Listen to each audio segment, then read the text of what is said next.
Muito bem, vida e paz. Estamos mais uma quinta-feira, 5 horas da manhã, onde eu faço uma live aqui para lermos juntos a palavra de Deus, ler versículo por versículo e interpretar cada versículo. Estamos estudando o livro de Amós e hoje nós vamos finalizar esse maravilhoso livro. E você já pode deixar aí nos comentários, já pode deixar mandar uma mensagem para mim dizendo qual livro da Bíblia Sagrada você gostaria de ler e estudar comigo às quintas-feiras, certo? Ah, todas essas lives ficam postadas aí na página para você poder acompanhar depois e não perder a leitura. Bom dia, minha mãe. Bom dia. Bom dia. Que bom que você está aqui comigo. É sempre bom nós lermos. Eu gosto muito de ler pela manhã a palavra de Deus, certo? Se você perdeu as lives anteriores, deixa eu te dar uma dica. Na bio aí da página do Sal, do Instituto Sal, tem um link que é toda a playlist de todas as lives que eu fiz sobre o livro de Amós. Então você vai aí na bio, dá um cliquezinho nesse link, você vai abrir a playlist e vai ter lá todas as nossas lives, todos os nossos vídeos, tá bom? Bom, vamos lá, estamos no capítulo de número 9 do livro de Amós e é o último capítulo deste livro. Então vamos entender um pouquinho o que Deus fala ao povo de Israel através do profeta Amós, lembrando que Deus está falando principalmente e direcionadamente ao reino do norte, ao reino de Israel, certo? Você não sabe sobre a história de Israel, sugiro você ler as primeiras lives, onde eu dou uma explicação sobre a divisão do reino de Israel, né, após a morte de Salomão, e o reino foi dividido em duas partes, norte e sul, e aí você vai ficar por dentro aí do que nós estamos falando, tá bom? Que bom, vamos lá. A minha mãe dizendo aqui que assiste, ótimo. Eu sei que muita gente assiste depois, quando eu posto, porque realmente 5 horas da manhã não é para todo mundo. Ah, vamos lá. É um horário que eu gosto de fazer aqui a live. Para mim é muito fácil fazer isso. É só entrar aqui no Instagram e gravar. Depois eu posto sem problema nenhum. Então vamos lá. Capítulo de número 9, último livro de Amós, diz assim: Vi o Senhor que estava em pé sobre o altar e me disse: fere o capitel e estremeçam os umbrais. Capitel é aquela parte superior de uma coluna, onde particularmente está distribuídos os esforços de uma estrutura. Ferindo ali, o desabamento é certo, né? Ferindo o capitel, certamente tudo vem abaixo. E estremeçam os umbrais, aqueles umbrais das portas, né? E aí Deus está dizendo que realmente tudo vai ser desmoronado. Israel vai se desmoronar e faze tudo em pedaços sobre a cabeça de todos eles. E eu matarei a espada até ao último deles. Aqui o juízo de Deus. O que fugir dentre eles não escapará, nem o que escapar dentre eles se salvará. Então Deus está dizendo que o juízo está chegando, o juízo é iminente, pelos motivos a qual nós já falamos nos vídeos anteriores. Então assista para se interagir, para ter conhecimento. E verso de número 2: ainda que cavem até ao inferno, a minha mão os tirará de lá. E se subirem ao céu, dali os farei descer. E se esconderem no cume do Carmelo. O Monte Carmelo é um monte muito simbólico na cultura de Israel. O Monte Carmelo é onde Elias enfrentou os profetas de Baal, aonde lá em Apocalipse vai falar sobre o Armagedon, né, o Monte Megido ou o Monte Carmelo. Buscá-lo-eis e dali os tirarei. Ou seja, não adianta nem se esconder no Monte Carmelo, que Deus buscará e tirará de lá. E se ocultarem aos meus olhos no fundo do mar, ali darei ordem à serpente, e ela os morderá. E se forem para o cativeiro diante de seus inimigos, ali darei ordem à espada para que os mate. E eu porei os meus olhos sobre eles para o mal e não para o bem. Que Deus demonstra toda a sua ira em relação ao povo e faz uma comparação ao que o salmista está dizendo no Salmo 139, quando o salmista vai dizer: aonde esconderei de ti? Se onde eu for, tu estarás.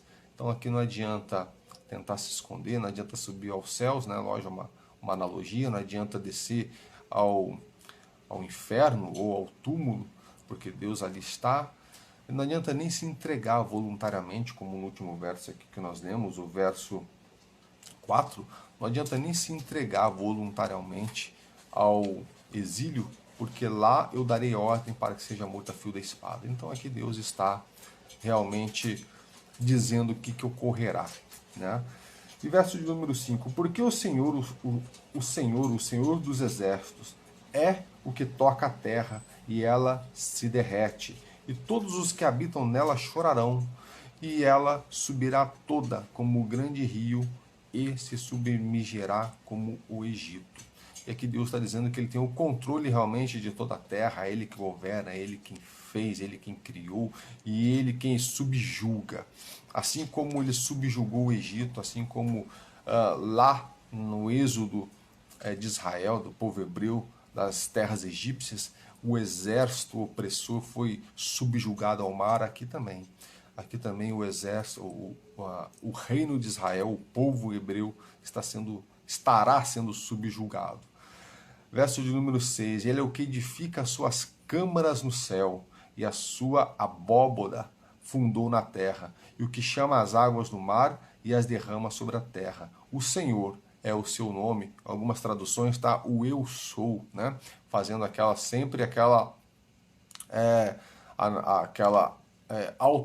autodenominação do Senhor, né?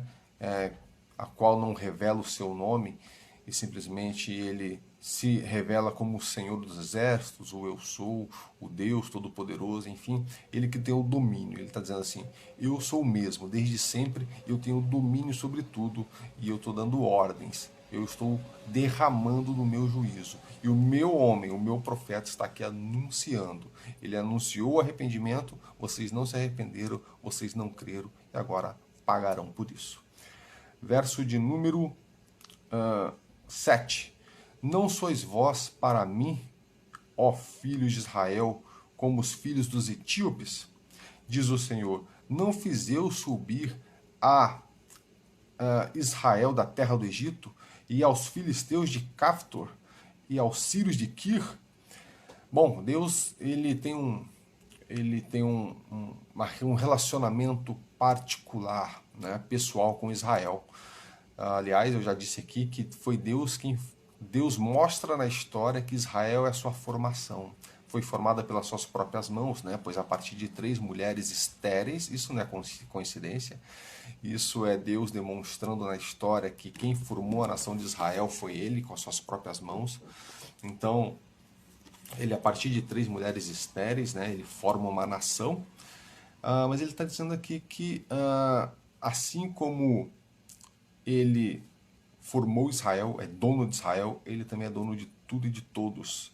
E assim como ele subjugou a Etiópia, subjugou o Egito, subjugou os próprios filisteus, assim também ele subjugará então o seu povo. Se é o seu povo, então ele tem mais autoridade e mais domínio para subjugar, para derramar o seu juízo. E eis, verso 8, que os olhos do Senhor Jeová estão contra este reino pecador. Israel, a nação do norte, ela se afundou no pecado, né? E 2 principais eram a idolatria, ou seja, a adoração a outros deuses, e a negligência com os mais necessitados, né? Os mais abastados, os mais afortunados, os mais ricos estavam simplesmente dedicados às suas próprias riquezas, seus próprios caprichos, e o povo perecia. Então aqui Deus ele subjuga. Mas o povo também não era isento da punição, pois era um povo idólatra, um povo cruel, certo? Um povo que se afastara dos princípios de Deus. E eu o destruirei de sobre a face da terra. E aí vem então a misericórdia de Deus, que sempre é maior do que o seu juízo, que diz: mas não destruirei de todo a casa de Jacó, diz o Senhor. Mas tem um motivo. Por que Deus pouparia um remanescente da casa de Jacó? Ele diz aqui no verso de número 9: porque eis que darei ordem, e sacudirei a casa de Israel entre todas as nações, porque essa nação é minha, diz o Senhor, assim como se sacode o grão no crivo, sem que caia na terra um só grão. Então ele está dizendo assim, ó, eu pegarei o povo e sacudirei, como se sacode grãos no crivo, mas nenhum grão irá cair, mas haverá um remanescente. Olha só o que ele diz, do verso 10. Todos os pecadores do meu povo morrerão. Quem não é pecador, não é verdade? A espada, os quais dizem, não se avizinhará, nem nos encontrará mal. Naquele dia, tornarei a levantar a tenda de Davi que caiu, e taparei as suas aberturas, e tornarei a levantar as suas ruínas, e edificarei como nos dias da antiguidade, para que possuam o restante de Edom e todas as nações que são chamadas pelo meu nome, diz o Senhor, que faz estas coisas. Bom, aqui Deus, nesses trechos, Deus diz assim, bom, apesar do meu povo ser um povo cruel, um povo pecador, um povo a qual será, experimentará o meu juízo, beberá deste cálice. Olha o que Deus está dizendo. Este povo obstinado beberá do meu cálice, mas não destruirei toda a casa de Jacó. Haverá um descendente de Jacó. E aí Deus está se referindo justamente ao Messias. Bom, e aí tem um apontamento direto para Jesus Cristo, que é o descendente da casa de Jacó, né? Aquele a qual viria para restaurar, não simplesmente restaurar Israel como uma nação física, uma nação local, mas restaurará um povo espiritualmente, restaurará e glorificará espiritualmente um povo nos reinos celestiais. Olha que incrível isso. E aí, logicamente, na história de Israel, nós vamos ver que depois Deus ele dá de novo o local que é de direito ao povo de Israel, né? Hoje Israel tem a sua terra, tem a sua nação, tem a sua união, né? Por conta aí da intervenção do divino na história, certo? Bom, parei no verso de número 13. E eis que vem dias, diz o Senhor. E agora, quais são esses dias que vêm? Dias em que o que lavra alcançará ao que cega, o que pisa as uvas ao que lança a semente, e os montes destilarão mosto, e todos os outeiros se derreterão. E removerei o cativeiro do meu povo, reedificarão as cidades assoladas, e nelas habitarão e plantarão vinhas, e beberão o seu vinho, e farão pomares, e lhes comerão fruto. E os plantarei na sua terra, e não serão mais arrancados da sua terra que lhes dei, diz o Senhor, o teu Deus. Aqui então Deus, ele fecha a sua profecia, não com uma destruição total, não com um fim, mas como um recomeço, como um reinício, porque Deus ele diz aqui que ele irá restaurar Israel. Ele faz uma profecia messiânica, ele diz ao seu povo que da tenda de Jacó ficará um remanescente, esse remanescente é o Messias, a qual restaurará espiritualmente nas terras celestiais a nação de Israel. E aí aqui já tem a questão da inclusão, né? Na inclusão ao seu povo, na inclusão à videira, os galhos, né? Os galhos, os gentios, no caso, né? Os galhos selvagens, digamos assim, fugiu um pouco aqui a palavra, mas seriam os gentios enxertados na videira, ou seja, tanto eu quanto você, que não somos judeus, enxertados no meio deste povo. E aqui Deus diz que irá restaurar, não apenas espiritualmente, mas também fisicamente. E desta terra, desta restauração, Israel irá prevalecer, irá ter abundância, irá ter fartura, irá desfrutar da misericórdia de Deus, até que no final realmente todas as coisas sejam restauradas, todas as coisas, todas as realidades sejam novamente reedificadas no Senhor. E aí Deus já está dando um prelúdio, né, apocalíptico, um prelúdio de restauração. Lembrando que o livro de Apocalipse não é um livro de condenação, mas um livro de esperança, um livro de restauração, assim como o livro de Amós. O que Deus mostra no livro de Amós e na história do povo hebreu e aqui nas Sagradas Escrituras é que a sua misericórdia dura para sempre. Enquanto o juízo pode durar alguns anos, enquanto o juízo pode durar algumas centenas de anos, algumas gerações, a misericórdia de Deus dura para sempre. E sempre o juízo, ele é precedido da misericórdia. Não há um juízo de Deus na vida de um ser humano que não seja para reedificação, que não seja para restauração, que não seja para viver uma abastança ainda maior. É como ilustrado na vida de Jacó, não, de Jó, que perdeu tudo e depois deu ainda mais, Deus ainda abastança dobrada, e Jó pôde desfrutar ainda de uma plenitude a qual ele não havia desfrutado nos seus tempos de riqueza. E é assim na vida de todo ser humano. Haverá tempos de juízo, mas haverá tempos de restauração, tempos de abastança, tempo de desfruto do novo de Deus. E será assim na sua vida, meu irmão, minha irmã, se você está passando por alguma dificuldade, algum momento de juízo de Deus na sua vida, de correção de Deus na sua vida, sinta-se corrigido com o olhar da esperança. Sinta-se corrigido por Deus. Permita-se ser corrigido pelo olhar da esperança. Não pelo olhar do juízo, pelo olhar do fim, mas pelo olhar da esperança. Porque a esperança de Deus cairá sobre a sua vida.